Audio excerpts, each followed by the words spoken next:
Well, Cheryl, if the folks who showed up to early vote here at the Ponce de Leon Avenue Library had paid real close attention to the internet at about midday today, they would have seen a debate of sorts in the Secretary of State's race that had the regrettable quality of being a little one-sided.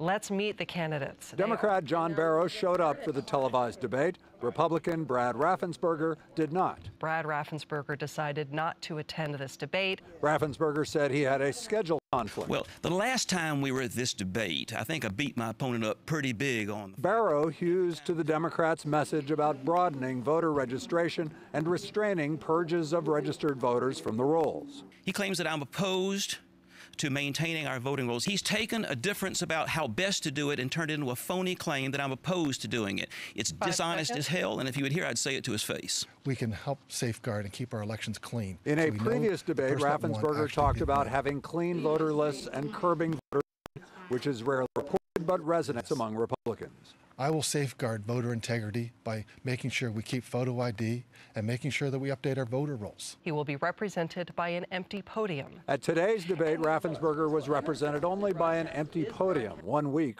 before the runoff. He sent a statement blaming the Atlanta Press Club for being inflexible on the debate's timing. Brad Raffensperger is in South Georgia today, and the Press Club has been aware of the scheduling conflict for more than a week. There are no surprises here, the statement said. Barrow was unimpressed.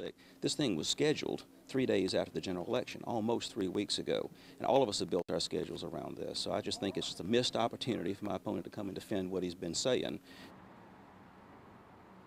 So the Atlanta Press Club says that Raffensperger didn't fully turn down the debate invitation until about 2 days ago.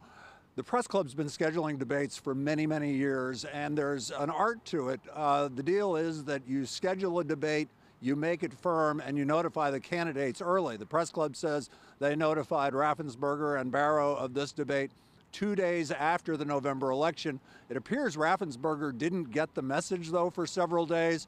10 days later, he notified the Press Club of a conflict and then subsequently turned it down firmly a couple of days ago, according to the Press Club. So no debate this time.